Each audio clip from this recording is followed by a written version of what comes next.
오늘도 이렇게 영상으로 함께 예배하시는 여러분 환영하고 축복합니다. 우리 각자의 자리에서 이렇게 예배하지만 한 마음으로 함께 찬양하며 주님 앞에 나아가길 소망합니다.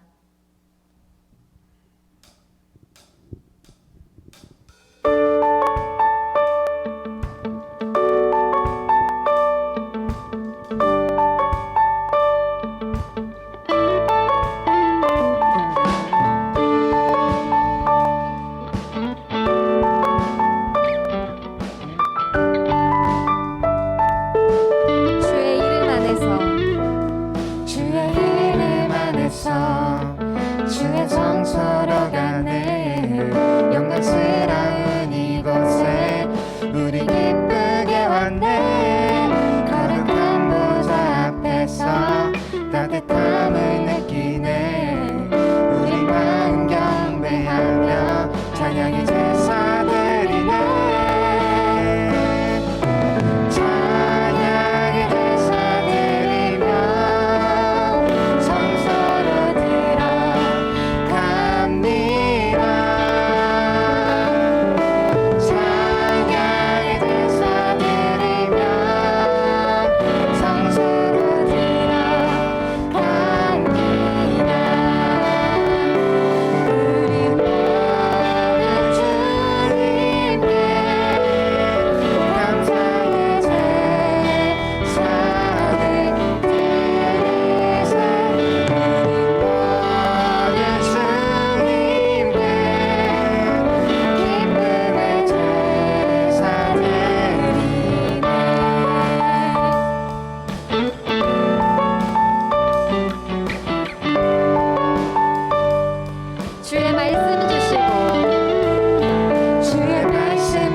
영과 진리로 예배하겠습니다.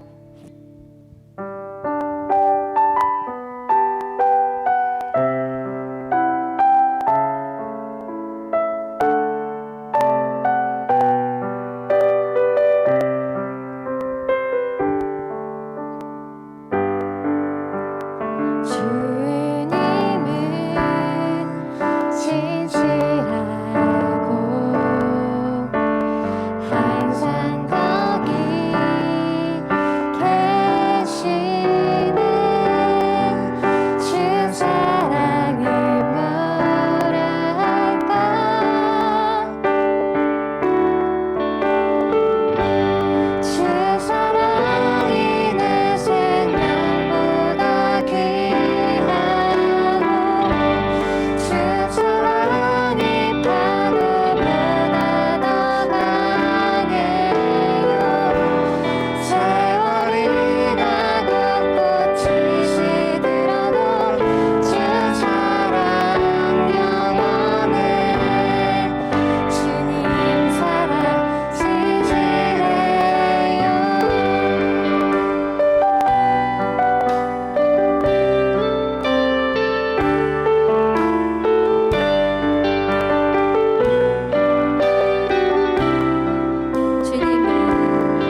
고백하겠습니다.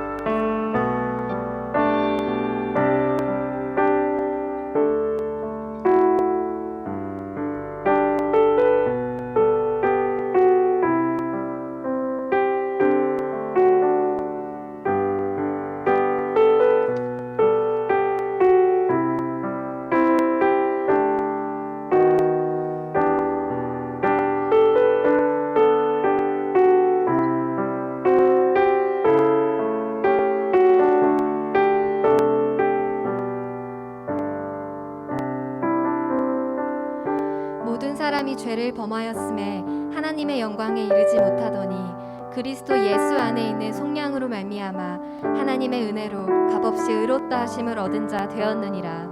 아멘. 다 함께 사도신경으로 우리의 신앙을 하나님과 온 교회 앞에 고백하겠습니다. 나는 전능하신 아버지 하나님 천지의 창조주를 믿습니다. 나는 그의 유일하신 아들 우리 주 예수 그리스도를 믿습니다.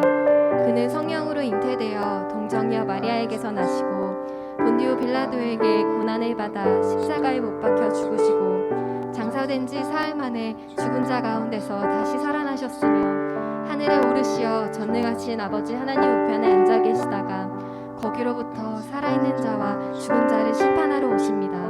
나는 성령을 믿으며 거룩한 공교회와 성도의 교제와 죄를 용서받는 것과 몸의 부활과 영생을 믿습니다.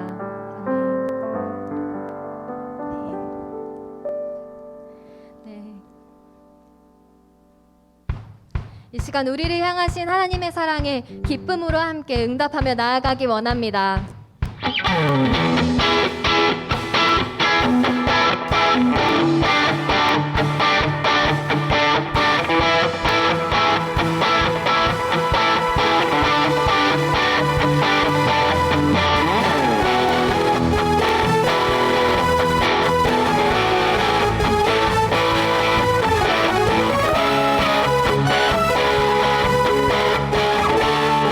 주의 사랑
어색하고 어려워도 먼저 다가가서 내밀게요. 우린 다르지만 전혀 다르지 않죠. 하나의 꿈을 바라보며 온 거죠. 마음의 높은 벽을 지워내고 함께 걸어가요. 우리 세상이 볼 수 없던 아름다운 흔적 새겨나갈 수 있도록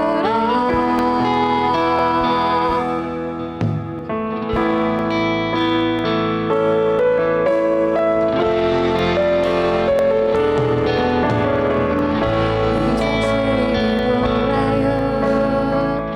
어색하고 어려워도 먼저 다가가서 내민다면 다르지만 서로 최고가 되죠. 하나의 꿈을 나눠가며 살겠죠.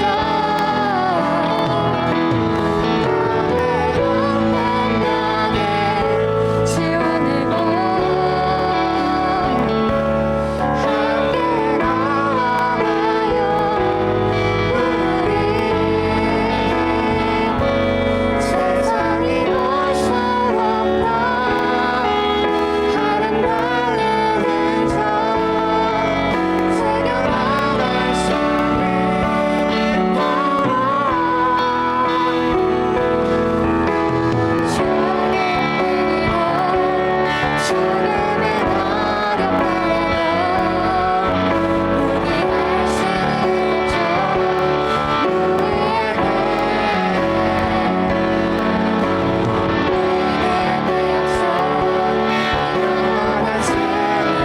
있죠. 우리에게 그 약속 변하지 않겠어. 온전히 오직 그날까지 마음의 높은 벽을 지워내고 하늘로 걸어가요. 우리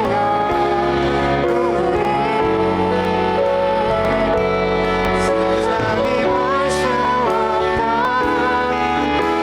아름다운 흔적 새겨나갈 수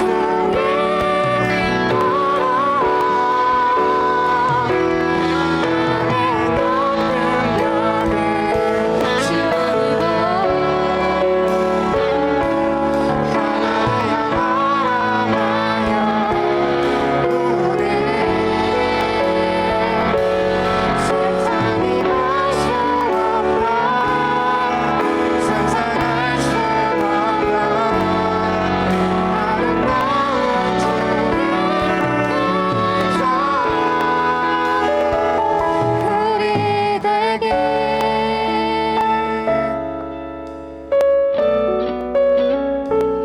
우리 되게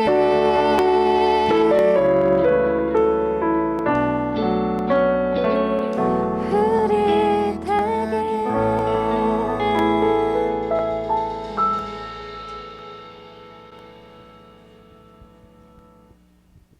오늘 이렇게 예배하게 하심을 감사드립니다.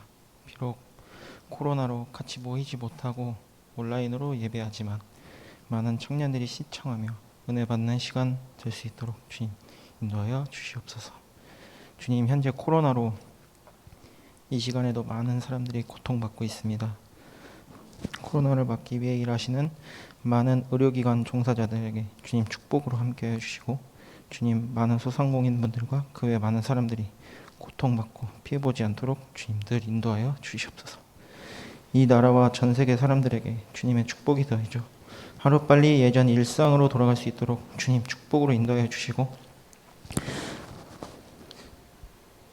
주님, 수많은 행사가 취소되고 집에서 혹은 다른 곳에서 온라인으로 수련회와 예배를 드리지만 받은 은혜는 더욱더 충만할 수 있도록 주님 우리와 함께하여 주시옵소서. 목사님 말씀하실 때 늘 강건하여 주시고 은혜와 축복으로 더하여 주시옵소서. 예수님의 이름으로 기도드립니다. 아멘. 오늘 우리에게 주시는 하나님의 말씀은 마태복음 18장 23절에서 35절까지의 말씀입니다.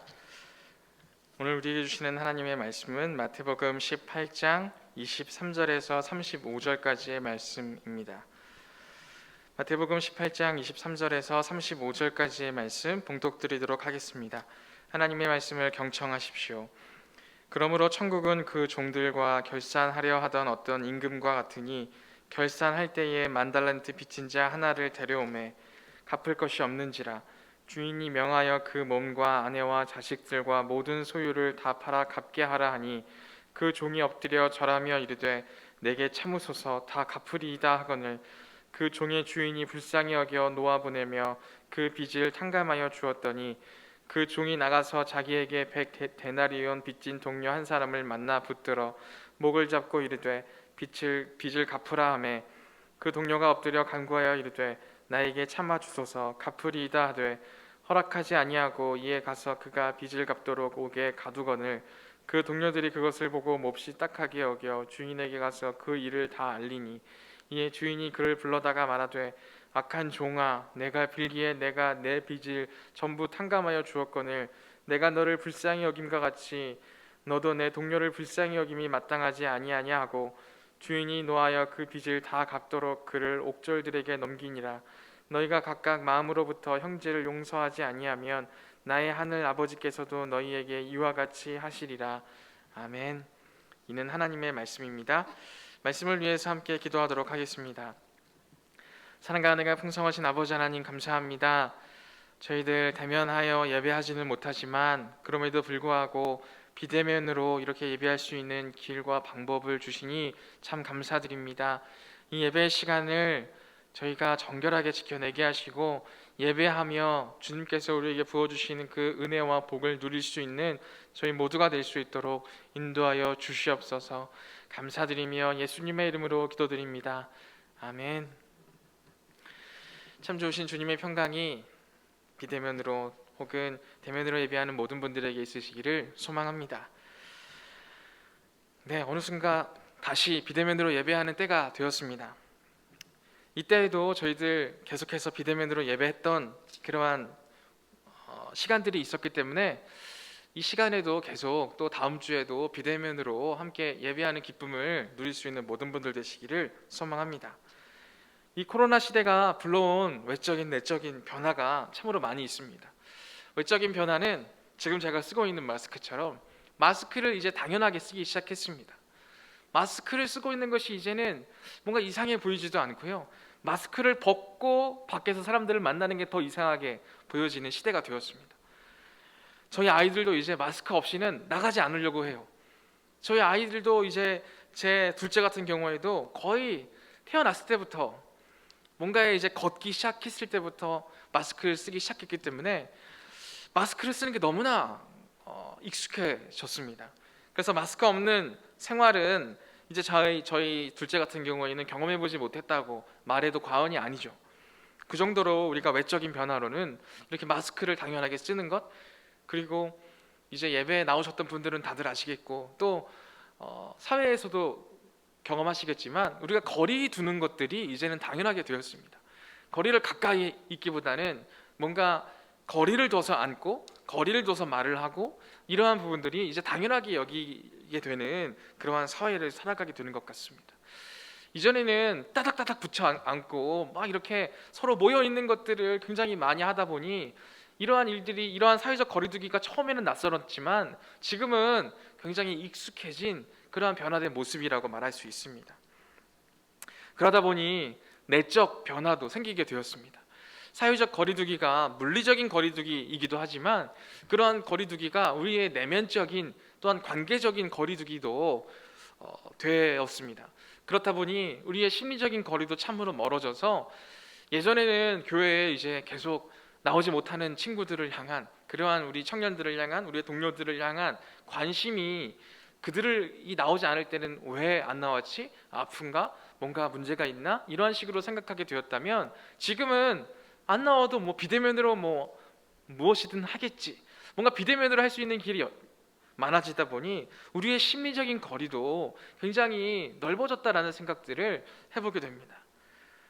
그렇게 심리적인 거리가 너무 멀어졌기 때문일까요? 이 시기에 나타나는 또 다른 내면적인 변화 중에 하나가요, 누군가에게 탓을 하는 그러한 모습들이 많아졌다는 것입니다. 누군가에게 탓을 하고 누군가를 비난하고 누군가에게 책임을 돌리는 그러한 일들을 이 코로나 시대에는 정말 많이 하게 되고 또 보게 되는 것 같습니다. 작년에 한창 코로나가 이제 우리나라에서 거의 나타나지 않을 때에도 어떻습니까? 31번 확진자가 맞을 겁니다. 31번 확진자가 대구에서 거의 1000명이나 되는 사람들에게까지 그 코로나를 어떻게 보면 전파하지 않았습니까? 그때 우리는 그 31번 확진자를 향한 온갖 비난과 그 사람을 향한 그러한 공격들을 서슴없이 행했습니다.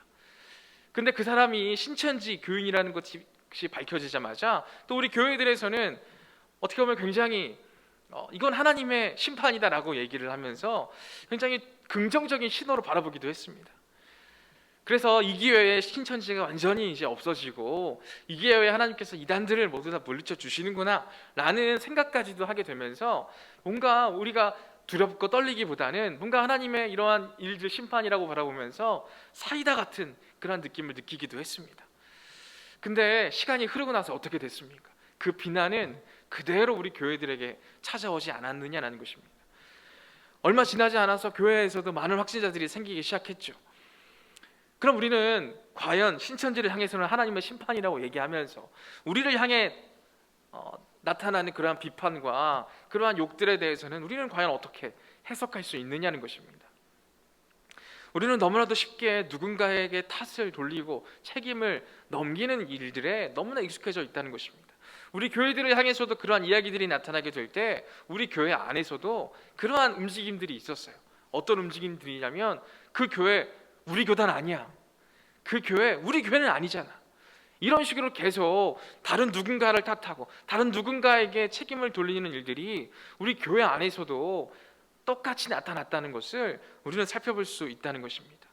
그 외적으로도 어딘가에서 확진자들이 많아지기 시작하면 누군가에 대해서 늘 책임을 넘기고 누군가에 대해서 늘 탓을 하려고 하는 우리들의 모습들이 참으로 많이 있었습니다.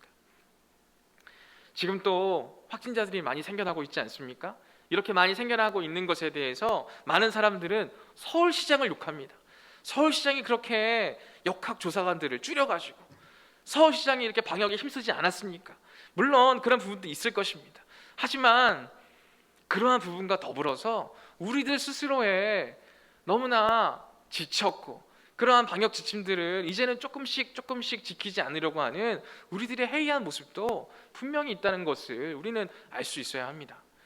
얼마 전까지만 해도요, 여전히 코로나 확진자들이 막 500명, 600명, 700명 나올 때에도요, 거리를 걷다 보면 마스크를 하지 않는 사람들이 간간히 보였습니다. 뭐 담배를 핀다던가 뭐 음료수를 마신다던가 그럴 때에 걸어다니면서 마시거나 걸어다니면서 담배를 피는 사람들이 종종 보였습니다.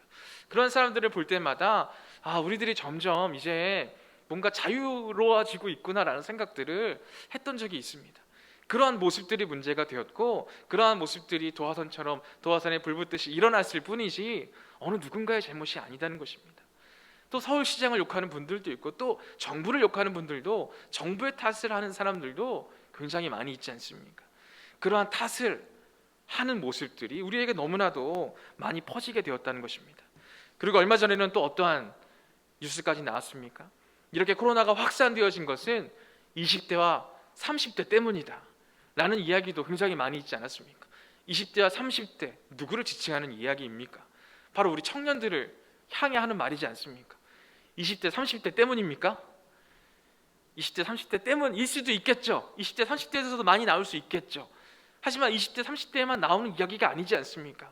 그 나이를 초월해서 어느 누구나 걸릴 수 있는 일이고 어느 누구나 확진이 될 수 있는 것인데도 불구하고 우리는 어느 누군가가 타겟이 되어지면 그 타겟을 향해서 탓을 하고 비난하고 욕하면서 우리 스스로는 괜찮다라는 식으로 자족하고 있었지는 않은가 돌아봐야 한다는 것입니다. 이 코로나 시대에는 더욱더 그러한 모습이 불거져 나왔던 것 같습니다. 그러한 가운데 우리들은 어떠한 모습을 가져야 할까요? 우리가 어떠한 생각과 어떠한 모습으로 나아가야 그러한 누군가를 탓을 하지 않고 비난을 하지 않고 우리가 함께 걸어갈 수 있을까요? 그러한 모습을 오늘 말씀을 통해서 함께 나누기를 원합니다. 오늘 말씀은 다들 아시는 그러한 말씀 드릴 겁니다. 그 만달란트 빚진 자와 100데나리온 빚진 자에 대한 비유를 오늘 예수님께서는 우리에게 주고 계십니다. 먼저는 만달란트 빚진 자에 대한 이야기가 나옵니다. 먼저 이 비유를 말씀하시면서 예수님께서는 천국 비유가 바로 이 비유이다 라고 하시면서 말씀을 시작하고 계십니다. 그러면서 이제 어떤 임금이 결산을 할 때 만달란트 빚진 자를 불러오는 것입니다. 근데 우리가 만달란트라고 했을 때 이게 얼마만큼의 금액인지에 대해서 우리는 잘 몰라서 이 금액을 조금 낮은 금액인 것처럼 생각할 때가 있어요. 달란트라고 했을 때 이 달란트는 지금 우리가 계산하는 그런 금액으로 따지면 얼마가 될까요? 얼마가 될 것 같으세요? 우리는 교회 학교를 다니신 분들은 출석만 하면 1달란트를 줘요. 그래서 우리는 이 만달란트를 봤을 때 출석을 했을 때 내가 1달란트 정도 받으니까 그것에 곱하기 만이라고 하면 뭔가 그렇게 금액적인 가치가 높지는 않은 것 같다라고 생각할 때가 있어요. 근데 이 한 달란트를 지금 우리나라 돈으로 환산을 해서 바꿔보면요 몇 억이에요. 몇 억. 2억에서 3억 정도 돼요. 그럼 이게 한 달란트가 2억에서 3억 정도 되면 만 달란트는 얼마 정도 될까요? 물론 이 달란트의 단위가 뭔가 다르게 해석하시는 분들도 있지만 평균적으로 학자분들이 생각하는 그런 단위로 따지자면 만 달란트는 약 3조 원 정도 됩니다. 3조 원 정도나 되는 그 달란트를 빚진 자라는 그러한 사람이 나오고 있는 거예요. 얼마나 이게 큰 돈이에요. 한 사람이 뭔가 감당하기 너무 버거운 그런 돈이지 않습니까? 한 나라가 감당해야 하는 금액이지 이건 한 개인이 감당해야 할 돈은 도저히 아니었다는 것을 우리는 바라볼 수 있습니다. 근데 이 임금이 그 종이 엎드려서 내게 참으소서 다 갚겠습니다 라고 말을 하게 되어질 때 이 종의 모든 빚을 탕감해 주는 이야기가 바로 처음에 나옵니다. 왜 탕감을 해주었을까요? 우리는 바로 그 부분을 바라보기를 원합니다. 왜 탕감해 주었을까요? 말씀은 굉장히 짧게 표현을 하고 있습니다. 그 종의 주인이 불쌍히 여겨 놓아 보내며 그 빚을 탕감하여 주었더니 라고 말씀을 기록하고 있습니다. 무엇을 불쌍히 여겼을까요? 무엇을 보고 긍휼의 마음이 생겨서 그의 모든 빚을 탕감해 주었을까요? 아까 제가 말씀을 드렸지만 만 달란트는 한 개인이 감당하기 힘든 돈입니다. 한 개인이 갚을 수 없는 돈이에요. 뭔가 이렇게 1억, 2억만 해도 내가 진짜 열심히 일해서 꼭 갚아내겠습니다 라고 하면 물론 1억, 2억도 감당하기 힘든 돈이기는 하지만 그럼에도 불구하고 1억, 2억은 뭔가 상식적이에요. 상식적이어서 그 금액에 대해서는 그래 너가 갚겠다고 하니까 시간이 걸리더라도 갚아봐라 이렇게 할 수도 있는 돈이에요. 하지만 3조 원이라고 하면 이건 한 사람이 뭐 잠을 자지 않고 막 열심히 일을 하더라도 도저히 갚을 수 없는, 뭔가 비트코인을 아무리 해도 이건 도저히 갚을 수 없는 돈인 거죠. 이러한 돈에 대해서 이러한 엄청난 환경과 상황 가운데에서 우리가 서 있다라고 생각을 해보십시오. 어떠한 모습을 가지겠느냐라는 거예요. 우리 스스로 3조 원이라는 빚을 가지고 있다라고 했을 때 우리는 아마 금방 포기해버리거나 체념해버리거나 그냥 내가 팔리는 게 낫겠다라고 생각을 하지 않겠습니까? 바로 그러한 자리에 이 종이 서 있는 거예요. 내가 도저히 갚을 수 없는 환경, 내가 감당할 수 없는 여건 가운데에 이 종은 포기하지 않는 모습을 보여주고 있다는 거예요. 내게 참으소서, 내가 어떻게든 갚아 나가겠습니다. 도저히 할 수 없는 환경과 여건 가운데 있는데 야 너 그거 안 돼 라고 하면서 우리도 옆에 있는 사람, 친구나 모든 사람들도 그거 안 될 수밖에 없어 라고 판단할 수밖에 없는 바로 그 자리에서 그 종은 내게 참으소서, 내가 갚겠습니다 라고 말하는 꺾이지 않는 마음을 지금 그 임금에게 보여주고 있다는 것입니다. 그 임금은 바로 그 의지를 보고 있었다는 것을 우리는 살펴볼 수 있어야 합니다. 도무지 갚을 수 없는 상황과 여건이 맞아요. 그럼 포기할 수밖에 없어요. 체념할 수밖에 없어요. 너의 가족들, 너가 가지고 있는 모든 사유를 다 팔아가지고 빚을 그래도 갚지는 못하겠지만 그래도 다 너희들의 것은 없고 너희들은 그냥 노예와 너희들은 그냥 아무것도 없는 상태가 되어야 했을 때 어쩔 수 없잖아요. 맞잖아요. 포기할 수밖에 없잖아요. 체념할 수밖에 없잖아요. 낙심될 수밖에 없잖아요. 하지만 그러한 상황 가운데에서도 그는 포기하지 않았다는 거죠. 바로 그 부분을 우리가 볼 수 있어야 하는 거죠. 우리는 이러한 상황 가운데 있을 때 얼마나 빨리 포기해 버렸는지 돌아볼 수 있어야 합니다. 우리는 과연 이러한 상황 가운데 있을 때 포기하지 않을 수 있을까? 3조 원이나 되는데 3조 원이나 되는 돈을 내가 어떻게 감당할 수 있을까? 우리는 생각만 해도 너무나 쉽게 포기해 버릴 것 같은 그러한 상황이지 않느냐라는 거예요. 근데 그러한 상황 가운데에서 이 종은 포기하지 않았다는 거죠. 다윗도 그러한 상황 가운데 포기하지 않았지 않습니까? 다윗도 정말 포기할 수밖에 없는 상황이었어요. 그는 사울 왕의 장군으로서 열심으로 살아가고 있었지만 사울 왕의 질투와 사울 왕의 시기로 도망 다니는 신세가 되지 않습니까? 하루아침에 그가 가지고 있는 모든 것들을 잃었어요. 그리고 도망자의 신세가 되었어요. 그러한 신세 가운데 그는 어떻게 했습니까? 포기하지 않았습니다.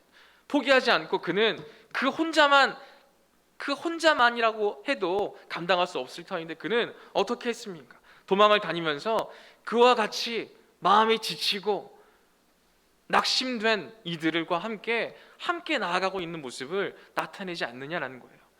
그 혼자 있어도 힘들어 죽겠는데 또 지치고 넘어져 있는 사람들을 이렇게 세워가지고 같이 다니는 그런 모습들을 다윗이 보였다는 것입니다. 그러한 모습을 우리는 바라볼 수 있어야 하겠고요, 닮아갈 수 있어야 한다는 것입니다. 하지만 다윗도 그러한 상황 가운데에 넘어졌죠. 너무 쉽게 꺾이게 되는 부분들을 만나게 됩니다. 어떠한 상황이냐면 2번이나 하나님께서 극적인 상황 가운데에서 다윗을 건져 주셨어요. 그러면은 꺾이지 않는 마음으로 계속해서 나아갈 수 있어야 했는데 다윗은 다른 나라로 도망가는 그런 선택을 하게 됩니다. 점점 그 마음이 꺾이게 되면 그가 있을 곳이 전혀 없다고 생각하게 되는 거죠. 그의 마음이 꺾이지만 않았다고 한다면 하나님이 1번, 2번 건져 주셨듯이 3번, 4번도 건져 주시고 5번도 건져 주셨을 거예요. 하지만 그는 그의 여건과 상황을 바라보며 그가 있을 곳은 아무데도 없다라고 여기면서 그 이방 나라로 도망갔던 그러한 다윗의 모습을 볼 수 있다는 것입니다. 마음이 꺾이게 되면 있을 곳이 아무 데도 없다라고 생각하게 된다는 것입니다. 하지만 이 종은 그 마음을 꺾이지 않았다라는 것입니다. 그 마음을 꺾지 않고 굳은 마음으로 어떻게든 아무것도 할 수 없는 상황과 여건 가운데에서도 내가 갚겠습니다라고 선포하고 있다는 것을 우리는 주목해 볼 수 있어야 하는 것입니다. 지금 이 시대는 너무나 쉽게 꺾이는 시대가 되었어요. 왜요? 감당하기 힘드니까요. 버겁기 때문에 너무나 쉽게 꺾여져 버리는 우리들의 모습을 바라보게 될 때가 있습니다. 우리 청년들을 바라봐도 그럴 때가 있어요. 결혼하지 않으려고 하는 청년들이 많아지고 있습니다. 왜요? 결혼하면 감당해야 될 게 한두 개가 아니니까, 감당할 수 없을 것 같으니까 미리 마음부터 꺾이게 되는 거죠. 물론 현실은 녹록하지 않지만 그 현실 앞에 우리의 마음이 먼저 꺾였지는 않은가 돌아볼 수 있어야 한다는 것입니다. 결혼하신 분들도 마찬가지죠. 결혼하고 나서 아이를 낳으려고 하지 않아요. 왜요? 감당하기 힘드니까. 지금 둘이 동시에 돈을 벌어도 힘들어 죽겠는데 아이가 생겨서 한 명이 일을 그만두게 되면 그건 더 이제 살아가기 힘들어질 것 같으니까 그러한 마음이 꺾이게 되는 부분들을 지금 이 시기에 너무나 많이 보게 된다는 것입니다. 그렇게 될 때에 점점 우리의 활동 반경은 점점 좁아지게 된다는 것입니다. 지금 점점 혼자만 살아가고자 하고 혼자서 일생을 모든 것들을 그냥 혼자서만 감당하려고 하는 분들은 바로 그러한 마음이 꺾여진 상태에서 점점 활동 반경을 좁혀지게 될 때 나타나게 되는 현상이 되어진다는 것입니다. 그러한 가운데 우리에게 오늘 말씀은 분명하게 도전하고 있습니다. 꺾이지 않는 마음, 그 마음을 갖는 것이 내 자신의 활동 반경을 좁히지 않는 길이 되어짐을 오늘 말씀에서는 우리에게 알려주고 있는 것입니다. 그리고 이 꺾이지 않는 마음은 누군가를 탓하는 마음으로 변하지 않게 만들기도 합니다. 꺾이게 되어질 때 누군가를 탓하는 마음으로 변질되어지는 건 너무나도 쉽기 때문입니다. 그렇기 때문에 오늘 말씀을 통하여서 꺾이지 않는 종의 마음, 그 마음을 닮아 나아가기를 소망합니다. 또한 이 종은 이제는 모든 것들이 그 꺾이지 않은 마음으로 풀려지게 되었습니다. 근데 말씀은 반전을 우리에게 말씀해 주고 있습니다. 그 종이 그 모든 빚을 탕감받고 이제 길을 나가게 되는데, 그 길에서 자기에게 100데나리온을 빚진 동료 한 사람을 만나게 된 것입니다. 그를 만나서 우리들의 예상으로는, 우리들의 시나리오대로 이제 생각을 해보자면, 야, 이 사람이 이제 10,000달란트나 탕감을 받았으니까 자기에게 빚진 이 100데나리온은 쉽게 그냥 탕감되겠구나 라고 생각할 수도 있는 바로 그 자리에서 전혀 다른 행동을 우리에게 보여주고 있습니다. 어떠한 모습을 보여주자면, 그 빚진 한 사람을 만나서 붙들어 목을 잡고 빚을 갚으라 라고 그렇게 강요하는 부분을 바로 이어서 만나게 됩니다. 그리고 나서 그 동료가 똑같이 이 10,000달란트 빚진 자가 했던 말을 똑같이 말합니다. 나에게 참아주소서, 갚으리이다 라고 똑같이 말하는데, 이 10,000달란트 탕감받은 사람은 그 종의, 그 동료의 말을 듣지 않고 빚을 갚도록 옥에 가두는 모습을 오늘 말씀에서는 기록하고 있습니다. 왜 이렇게 된 것일까요? 왜 이 탕감받은 사람은 왜 자신에게 빚진 자에 대해서 이렇게 잔인하게 행동을 했어야만 했을까요? 우리는 이러한 모습들을 보면서 다시 한번 돌아볼 수 있어야 하는 것이, 우리에게도 이러한 여건과 환경이, 상황이 나아지게 될 때에 우리도 이러한 어리석음에 빠지게 될 수 있다는 것을 분명히 기억할 수 있어야 합니다. 상황이 좋아질 때, 풀려질 때 우리는 더 겸손한 마음으로, 그 겸비한 마음으로 나아가야 함을 우리는 분명히 기억할 수 있어야 합니다. 이 사람이 왜 이렇게 했을까를 돌아보면요, 이 사람은 지금 탕감받은 그러한 모습 가운데에서 그는 생명을 찾은 사람이 되었습니다. 이제는 미래를 계획할 수 있는 상황이 되었습니다. 이제는 소망을 품을 수 있는 여건이 되었습니다. 그러한 소망과 생명과 미래가 오히려 이 사람을 넘어지게 만들 때도 있다는 것을 오늘 말씀을 통해서 바라보게 됩니다. 10,000달란트 빚졌다고 했을 때 그에게는 미래가 없었을 것입니다. 그에게는 소망이 없었을 것입니다. 그에게는 또 다른 일을 계획할 만한 여유가 없었을 것입니다. 하지만 그러한 것들이 단번에 해결되어지고 나자 그는 미래가 보이기 시작했고, 소망을 품기 시작했고, 여유를 찾고자 생각이 변환이 되고 있다는 것을 바라볼 수 있어야 합니다. 그러한 가운데에 자신에게 100데나리온 빚진 자는 마치 내가 은행에다가 돈을 맡겨두고 은행에서 찾아야 하는 것처럼, 뭔가 자신이 맡겨놓은 돈처럼 여겨지기 시작한 겁니다. 그리고 그 돈으로 앞으로 나의 미래에 있을, 어딘가에 쓸 돈으로, 나의 소망을 이루기 위한 돈으로, 나의 여유 생활을 위한 그러한 것으로 생각하게 되었을 것입니다. 그렇기 때문에 그는 이전에 받았던 모든 그 은혜와 그러한 기쁨을 놓쳐버리고 단번에 자신의 그러한 미래와 소망과 여유를 위해 이러한 일을 서슴없이 행하고 있다는 것을 우리는 바라보게 되는 것입니다. 전에도 말씀을 한번 드린 적이 있지만 로마서 8장 38절에서 39절까지의 말씀이 그러한 부분을 우리에게 알려주고 있습니다. 로마서 8장 38절에서 39절 말씀은 이렇게 기록하고 있습니다.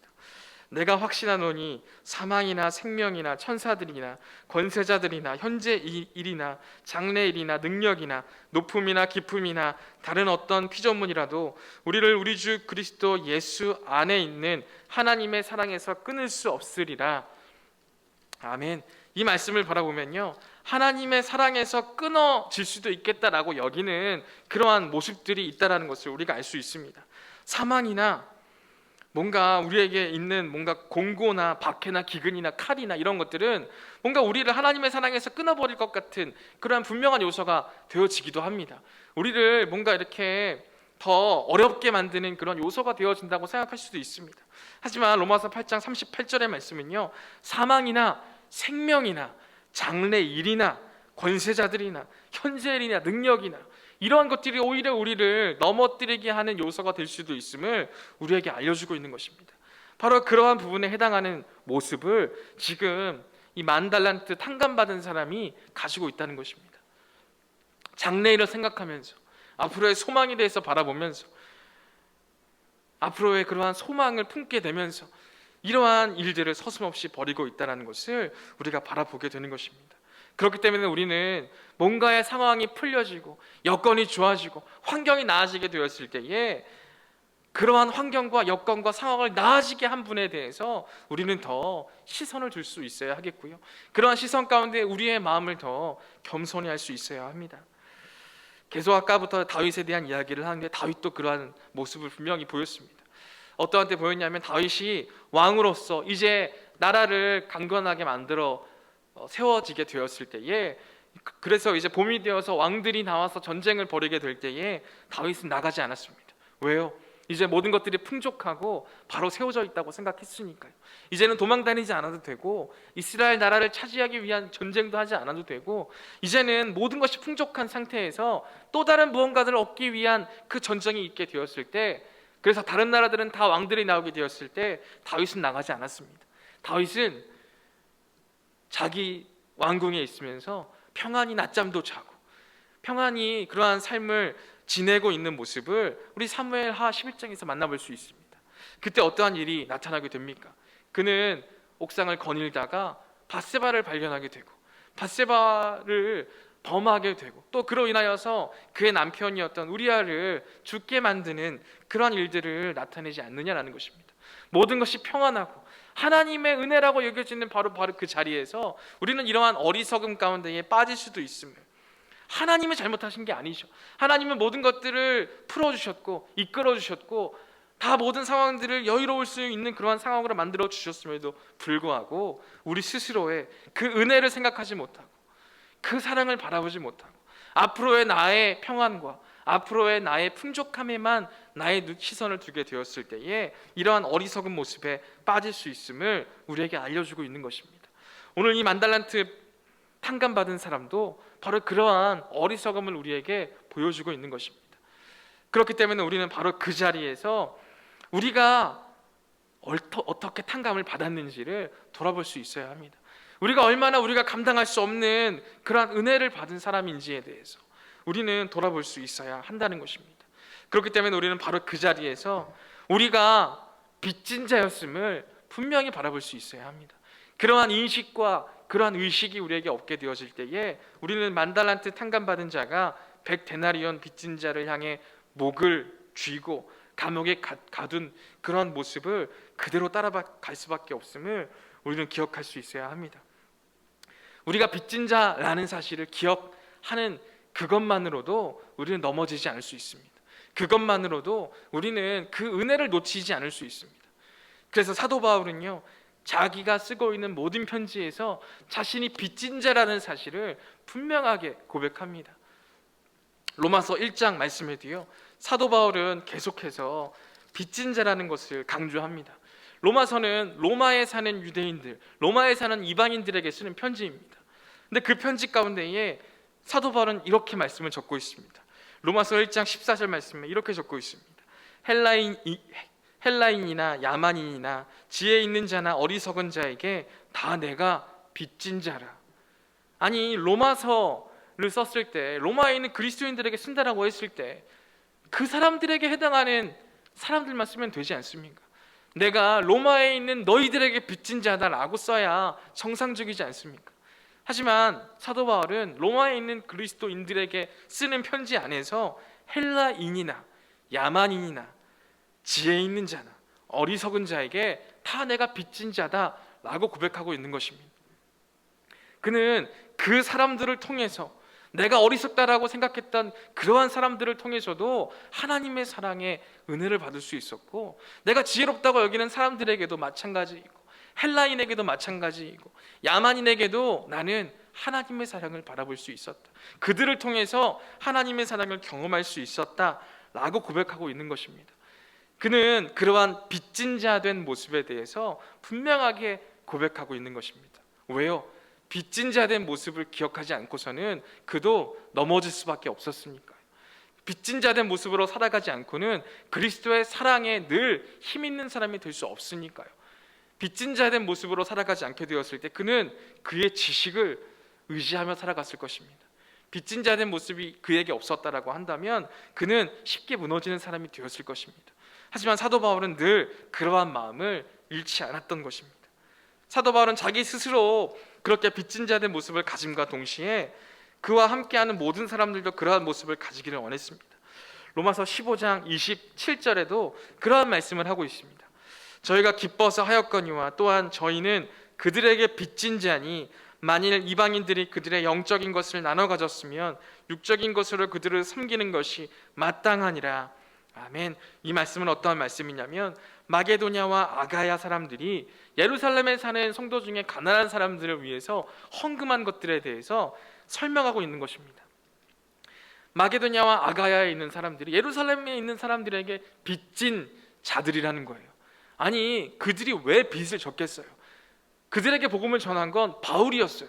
바울이었지만 이 마게도냐와 아가야에 있는 사람들은 바울을 자신들에게 파송한 예루살렘 사람들에 대해서 늘 빚진 마음으로 살아가고 있었던 거죠. 우리가 너희들로 인하여서 그 그리스도의 은혜를, 구원을 받을 수 있는 사람이 되었다라는 그러한 마음으로 늘 빚진 자 된 모습으로 살아갔다라는 것을 우리에게 알려주고 있습니다. 이러한 모습으로 우리가 살아가야 하는 것입니다. 우리는 얼마나 빚진 자 된 모습으로 살아가고 있습니까? 이러한 빚진 자 된 모습으로 살아가지 않게 되어진다면 우리는 그리스도의 사랑을 너무나 값싼 은혜로, 값싼 구원으로 여길 수밖에 없게 되는 것입니다. 우리는 10,000달란트 탕감 받은 것보다 더한 은혜를 받은 사람들입니다. 예수 그리스도가 이 땅에 내려오셔서 우리의 모든 죄를 짊어지시고 우리를 위해서 이 땅에서 죽임 당하시지 않았습니까? 그것으로 멈추는 것이 아니라 부활하시지 않았습니까? 그 크신 은혜를 받은 우리들인데 우리들은 얼마나 그 사랑의 빚을 잃어가고 있습니까? 아니, 기억조차 하지 않고 지금 나에게 주실 그 은혜만을 바라보면서 이미 내게 주신 그 큰 은혜를 놓아버리고 있지는 않은지 돌아볼 수 있어야 합니다. 그 큰 은혜를 생각할 때요, 10,000달란트를 탕감해 주신 그 은혜를 생각할 때 우리에게 지금 있지는 않지만 그 100데나리온을 얼마든지 용서해주고 100데나리온을 얼마든지 탕감해 줄 수 있지 않느냐라는 것을 우리가 바라볼 수 있어야 합니다. 10,000달란트 빚진 자처럼, 그래서 탕감 받은 자처럼 우리도 늘 그 빚진 자였다가 탕감 받았다는 사실을 기억할 수 있는 우리 모두가 될 수 있기를 소망합니다. 저는 저번 주에 월요일에 이사를 하였습니다. 이사를 하는데 참 우여곡절이 많았습니다. 그래서 월요일 날 이사를 하는데 비가 오지 않기를 기도를 얼마나 많이 했는지 모릅니다. 계속 장마라고 하기에 월요일까지 비가 온다라고 막 소식이 나오지만 제가 기도하면서 비가 내리지 않기를 계속 기도했습니다. 과연 월요일 날 비가 내리지 않았습니다. 비가 내리지 않았는데 비가 내리지 않는 걸로 끝나는 것이 아니라 너무나 무더운 날씨가 되었습니다. 그래서 또 비가 내리지 않게 해줬는데 너무 무더워서 이게 뭔 이 날씨냐 막 이러면서 감사해야 될 그 자리에서 불만을 말하고 있는 저의 모습을 바라볼 수 있었습니다. 그리고 나서 너무나 무더운 가운데 이사를 진행했죠. 이사를 진행을 하는데 저희 원래 살았던 아파트에서는 사다리 차로 이사가 가능했어요. 근데 저희가 이사를 가는 효성 아파트에는 사다리 차로 이사를 할 수가 없는 거예요. 그래서 엘리베이터를 사용해서 이사를 해야 되는데 또 그것도 얼마나 번거로운지 몰라요. 그래서 너무나도 이제 이사하시는 분들이 힘들어하셔가지고 저희도 계속 이제 시원한 음료를 사다 드리고 커피를 사다 드리고 뭔가 그분들에게 항상 힘을 줄 수 있는 무언가들을 계속 사다 드렸어요. 근데 이사가 거의 다 마무리되어 갈 쯤에 한 가지 일이 생겼어요. 어떠한 일이 생겼냐면 저희가 신혼 때부터 그 중고 세탁기를 썼다가 그래서 한 그 세탁기가 거의 20년 가까이 되어 가게 되니까 문제가 생겨서 저희가 작년에 세탁기를 하나 다시 샀습니다. 이것도 오래 써야 되는 거니까 최대한 좋은 걸로, 비싼 걸로 사자. 너무 이제 여러 건 안 되지만 오래 쓸 생각을 하고 세탁기를 하나 구매를 했습니다. 근데 그 세탁기를 엘리베이터 이사를 해야 되니까 이제 막 옮기고 있는데 옮기다가 너무 무거우니까 그 세탁기를 놓쳐버린 거예요. 그 세탁기가 떼굴떼굴 굴러갔어요. 그 떼굴떼굴 굴러가는 세탁기를 볼 때 얼마나 마음이 아팠겠어요. 그 세탁기가 이제 멀쩡해야 하는데 상판이 다 깨지고 뭔가 다 케이스가 깨지고 그 세탁기를 볼 때마다 너무나 고생하셨던 그 이사 해주셨던 분들에 대한 감사가 넘치기보다 왜 저거 하나 저렇게 제대로 하지 못했는가 라는 불만과 그분들을 향한 비난이 저의 마음속에서 불일 듯이 일어나는 것을 바라볼 수 있었습니다. 그래도 어찌어찌 그래도 막 수고하셨으니까 수고하셨다고 근데 이제 그분들이 AS는 충분히 해주시겠다고 약속을 하셔가지고 기쁜 마음으로 보내드렸어요. 그리고 이제 그 집에 들어와 사는데, 그래서 이제 청소를 깨끗이 하고 이제 살아가려고 하는데, 저희 집에 들어갈 때마다, 저희 집에서 걸어 다닐 때마다 발바닥이 새까매지는 거예요. 그래서 뭔가 이상하다. 뭔가 이렇게 이사를 하면서 더 뭐 이렇게 때가 많이 낀 건가라는 생각으로 아내와 함께 또 스팀 청소기를 사서 막 열심히 닦았어요. 열심히 닦고 나서 이제는 괜찮겠지라고 생각하면서 또 저희 집을 돌아다니고 있는데 또 발가락이 새까매지는 거예요. 뭔가 이상하다 이거. 저희가 집에 들어올 때 입주 청소도 분명히 했거든요. 입주 청소를 했는데 왜 이러냐. 그래 보니까 데코 타일에 때가 많이 끼는데 이 때가 쉽게 없어지지 않는데요. 그래서 이때도 제거해주지 못하는 입주 청소 같은 일하고 하는 불만이 또 안에서 막 차오르는 거예요. 그래서 막 이삿짐 센터에 대한 불만과 불평과 이 입주 청소에 대한 불평과 불만과 또 이 아파트에 대한 불평과 불만이 계속 이제 제 안에 저를 이게 막 저의 그 스트레스를 막 너무나 이제 휩싸이게 하는 그런 요인들이 되어지더라고요. 그래서 아내랑 얘기할 때도 늘 이삿짐 센터 욕과 늘 입주 청소 욕과 늘 조성 아파트 막 얘기를 하면서 그런 욕을 막 하고 있는데, 아내가 그런 말을 하더라고요. 우리가 집도 없고 여력도 없는데 우리가 이렇게 효성 아파트에 이사 올 수 있는 것도 은혜지 않냐고, 그것도 참 감사한 일이지 않냐고, 그 말을 딱 하는데 머리를 한 대 딱 쥐어 맞는 듯한 그런 생각이 들더라고요. 나는 목사인데 나보다 더 목사 같은 사람이 내 아내로 있구나라는 생각을 그렇게 하게 되었습니다. 그래서 그러한 관점으로 다시 한번 모든 것들을 바라봤어요. 하나님의 은혜구나. 이사를 이렇게 할 수 있는 것도, 이사를 해서 하나하나 또 세워갈 수 있는 것도, 또 세탁기를 향한 저희가 세탁기에 대한 애착이 있었어요 사실. 그래서 세탁기에 막 세밀한 금만 가도 막 큰 소리가 나왔어요. 근데 그러한 것도 이제는 뭔가 해결이 되어지는 거죠. 뭔가에 우리의 마음속에 있는 그러한 불평과 불만, 비난, 탓하는 것, 책임을 넘기는 것, 이러한 모습이 우리 안에 있었구나. 근데 우리는 이미 하나님께 빚진 사람들인데, 하나님이 우리를 이렇게 집으로 보내주셨고, 하나님이 우리를 이렇게 살아가게 하시는데, 하나님이 우리 네 식구를 이렇게 한 가족으로 만들어 주셨고 여기까지 인도해 주셨는데, 그것을 바라보지 못하게 되었을 때 저는 비난과 불만과 탓과 책임을 넘기는 일에 너무 서슴없이 나아갔다라는 것입니다. 오늘 말씀을 통하여서 다시 한번 그러한 부분들을 떠올리게 하셨습니다. 내가 빚진 자라는 사실에 대해서 말입니다. 우리 한 사람 한 사람은 빚진 자이고 그 빚을 탕감받은 사람인데, 마치 내가 처음부터 다 갖고 있었던 사람인 것처럼, 마치 내가 다 누리고 있는 사람이고 앞으로도 모든 것들을 누려야 하는 사람인 것처럼 살아가고 있었지는 않은가. 내 힘으로 나의 미래를 그리고 내 힘으로 소망을 품고 내 힘으로 모든 능력을 얻으려고 애를 쓰고 있었던 것은 아닌지 다시 한번 돌아보게 되었습니다. 그렇기 때문에 다시 한번 우리 한 사람 한 사람이 빚진 자였음을 기억할 수 있기를 원합니다. 그 빚진 자라는 사실을 기억하게 되었을 때에 우리는 누군가에게 탓을 하기보다, 누군가를 비난하기보다, 누군가에게 책임을 넘기기보다 빚진 자였기에, 내가 감당할 수 없는 빚을 탕감받은 자이기에 그 모든 것들을 넉넉하게 용서할 수 있는, 넉넉하게 품을 수 있는 우리 모든 그리스도인들 될 수 있는 줄 믿습니다.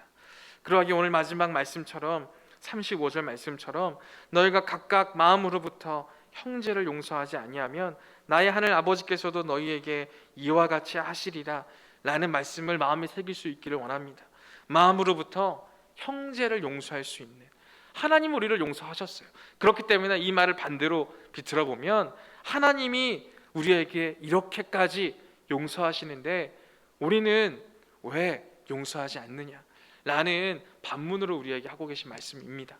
그렇기 때문에 우리가 이러한 용서를 받은 사람이다라는 것을 깨닫고, 이렇게 빚진 자이고 이렇게 탕감받은 사람이라는 것을 깨닫고, 우리 주변에 있는 모든 이들을 향하여서도 비난하거나 탓을 하거나 책임을 넘기는 것이 아니라 그들을 품어주고 일으켜 세워주고 함께 나아갈 수 있는 우리 모든 킹거룩 청년부 또한 모든 그리스도인들 될 수 있기를 간절히 소망합니다.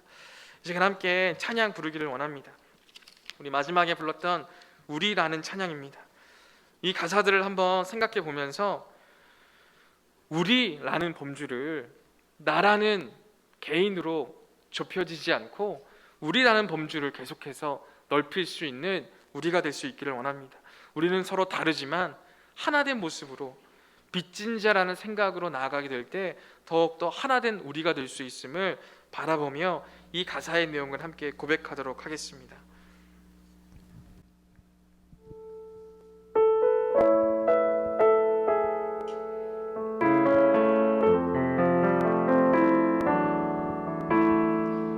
서로 다른 모습으로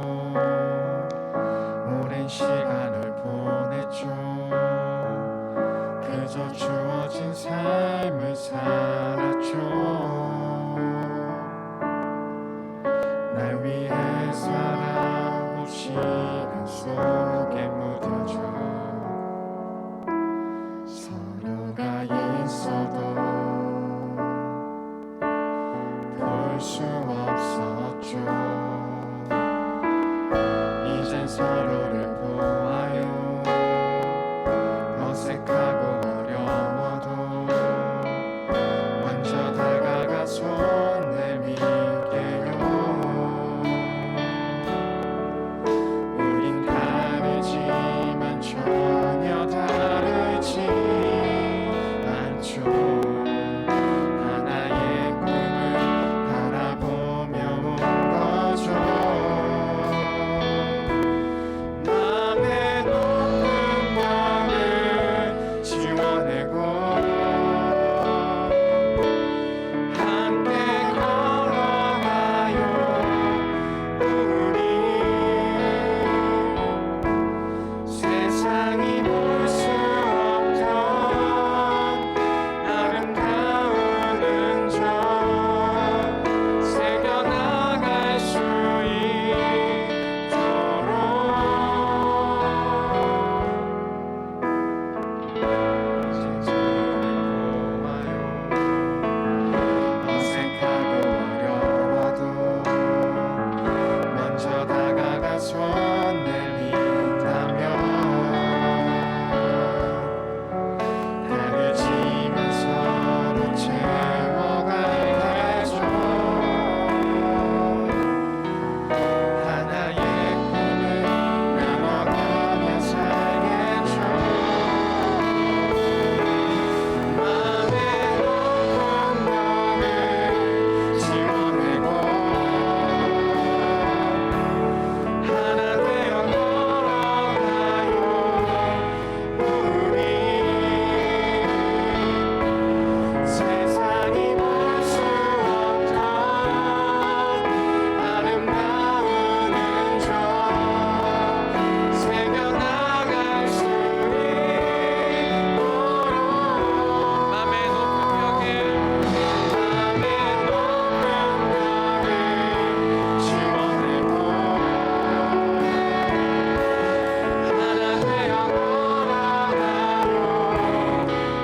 우리 세상이 볼 수 없던 상상할 수 없던 아름다운 주의 흔적 우리 되길. 시간 함께 말씀을 위해서 기도하기를 원합니다.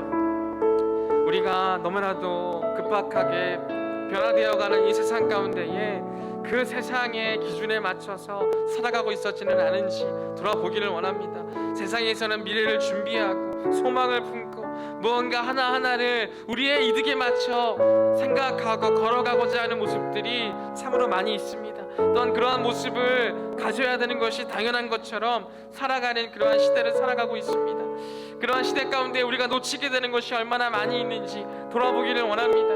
우리 옆에 있는 그 사람을 바라보기보다 우리는 우리가 가지고 가지고 있는 그 꿈과 소망을 먼저 바라보지는 않았는지, 내 옆에서 나의 도움을 구하는 사람들의 손을 잡아주기보다 내 앞길에만 나의 신경을 쏟고 나의 유익에만 나의 마음을 두고 있지는 않았는지 이 시간 함께 돌아보기를 원합니다. 우리의 마음이 우리가 이렇게 살아갈 수 있는 것이 우리의 힘과 능력으로 이렇게 살아갈 수 있는 것이 아닌데도 불구하고 어느샌가 우리가 이렇게 해냈고 우리가 앞으로 이렇게 해낼 수 있다라는 생각을 품고 있었지는 않은지 또한 이 시간 돌아보기를 원합니다. 우리는 이렇게 살아갈 수 있었던 것이 오직 하나님의 은혜 때문이었고 예수 그리스도의 그 구원하심 때문이었고 성령님의 인도하심 때문이었음에도 불구하고 우리 스스로의 힘과 능력에 우리 스스로가 만족해가며 또한 앞길을 생각하며 살아가고 있었지는 않은지, 우리가 삼위일체 하나님의 인도하심을 받는 존재라는, 또한 빚진 자라는 사실을 깨닫고 주님께서 원하시는 길로 나아갈 수 있는, 또한 우리 옆에 있는 바로 그 한 사람의 손을 잡아줄 수 있는 그러한 사람들 될 수 있게 해달라고 시간 함께 기도하기를 원합니다. 먼저는 우리 킹거룩 청년부가 그러한 모습으로 나아가기를 원합니다. 어느 누군가에게 탓을 하고 어느 누군가에게 책임을 넘기는 그러한 공동체가 아니라 함께 한 마음으로 빚진 자 된 자들로서 더욱더 서로를 사랑하며 나아갈 수 있는 우리가 될 수 있게 해달라고 기도하기를 원합니다. 먼저는 우리 임원단으로부터 모든 습지기들로, 또한 모든 우리 팀장들과 모든 팀에 이르기까지 우리 모든 청년부가 그러한 모습으로 나아갈 수 있는 그러한 모든 사람들 될 수 있게 해달라고 기도하기를 원합니다. 또 우리 수련회를 위해 기도하기를 원합니다. 우리가 수련회로 모이지 못하게 되는 그러한 상황 가운데 있지만 다른 방법으로 또한 주님께서 우리에게 이끌어주시는 또 다른 새로운 방식으로 모든 것들을 하게 될 때에 모든 청년들이 함께 그러한 모든 것들을 동참하고 함께 다시 한번 그러한 모든 것들을 세워나갈 수 있는, 다시 한번 말씀 앞에 서고 다시 한번 주님 앞에 기도로 나아가고 다시 한번 주님 앞에 빚진 자로서 감사함으로 나아갈 수 있는 우리 모든 수련회 일정들 되게 하시고 우리 모든 청년들 될 수 있게 해달라고 이 시간 말씀을 위해서, 또한 우리의 모든 청년부 공동체를 위해서, 우리 수련회를 위해서 함께 기도하겠습니다. 함께 기도하겠습니다. 사랑하는 풍성하신 아버지 하나님 감사합니다. 주님, 우리가 빚진 자라는 사실을 계속해서 깨달아 나가기를 원합니다.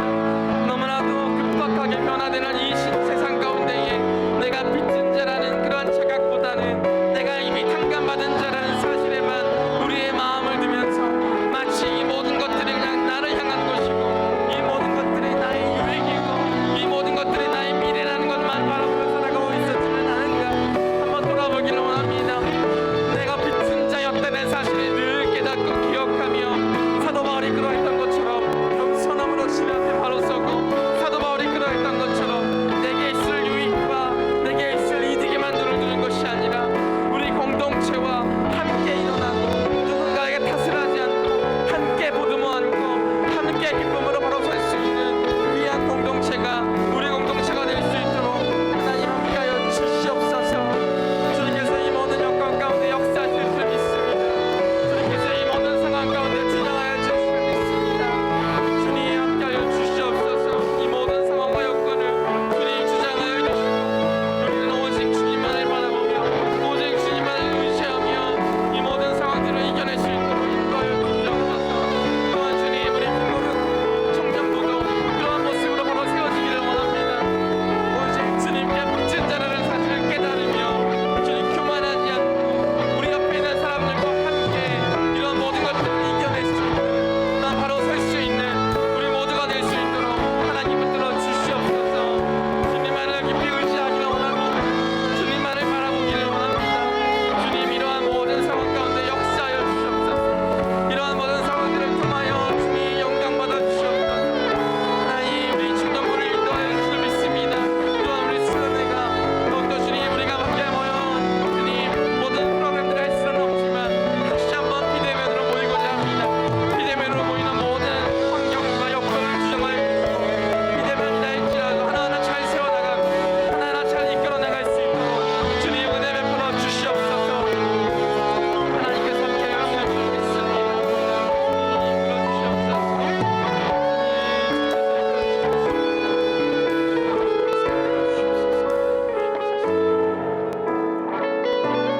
사랑과 은혜가 풍성하신 아버지 하나님 감사합니다. 주님, 우리 우리가 빚진 자이고 우리가 감당할 수 없는 그 빚을 탕감받은 사람임에도 불구하고 우리가 빚진 자였다라는 사실을 너무나도 까맣게 잊어버리고 우리가 탕감받았다라는 사실에만 집중하며 우리가 앞으로 어떠한 미래를 그려나갈까, 우리가 어떻게 소망을 또한 품고 살아갈까, 우리가 어떠한 여정을 또한 걸어갈까, 바로 그러한 생각에만 매달려서 너무나 많은 것들을 놓치고 있지는 않은지 이 시간 함께 돌아보기를 원합니다. 주님, 우리는 감당할 수 없는 그 큰 빚을 탕감받은 사람입니다.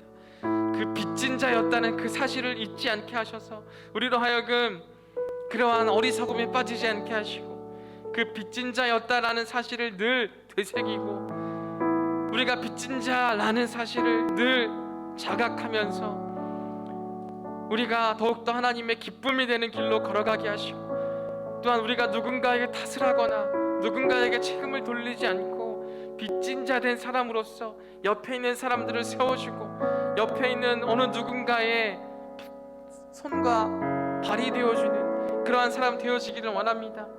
주님, 우리 킹거룩 청년부가 그러한 모습으로 세워지게 하시고 우리 킹거룩 청년부 한 사람 한 사람이 세상에 나아가서도 그러한 빚진 자 된 모습으로 수많은 사람들을 일으켜 세워주고 수많은 사람들의 손과 발이 되어줄 수 있는 우리 모든 청년들 될 수 있도록 하나님 함께하여 주시옵소서.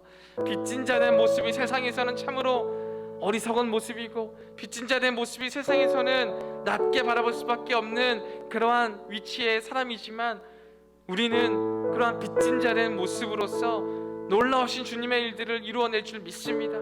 그러기에 주님, 우리가 빚진 자 된 사람으로 그러한 하나님의 역사하심의 도구가 되게 하시고 하나님의 역사하심을 우리의 모든 삶의 자리자리마다 이루어갈 수 있도록 주님 역사하여 주시옵소서. 지금도 코로나 확진자가 참으로 많아진 상황 가운데에 비대면으로 예배하는 그러한 시대가 되었습니다.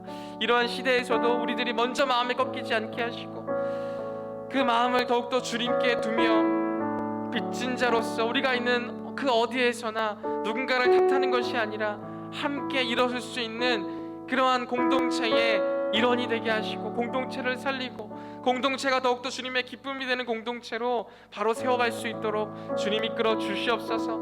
또한 주님, 우리 수련회를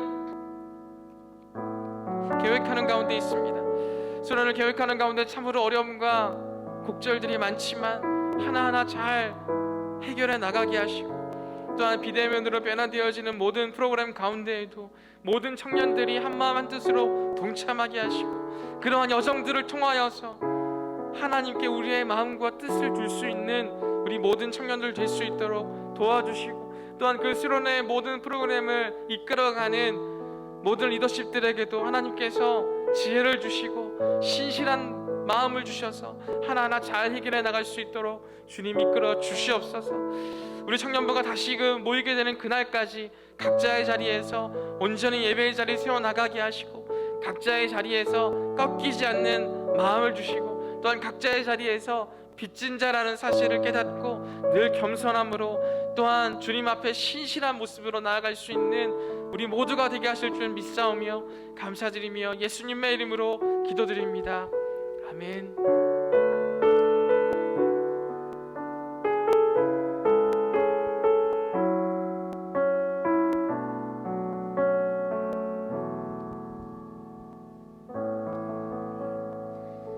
이 시간 다 함께 일어나셔서 마음을 모아 함께 손잡고 함께 가세 찬양하기 원합니다.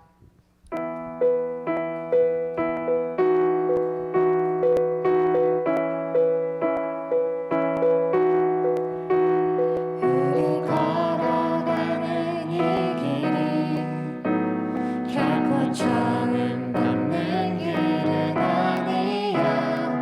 수천 년 동안 온 땅 곳곳에서 주님 따르는 적 있으니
이제는 우리 주 예수 그리스도의 은혜와 하나님의 무한하신 사랑하심과 성령님의 위로하시고 교통하여 주심이 빚진 자 된 모습으로 세상의 빛과 소금이 되기를 결단하는 모든 청년들 위해, 그 가정과 교회와 나라와 민족 위에 이제로부터 영원토록 함께 하시기를 간절히 축원하옵나이다. 아멘.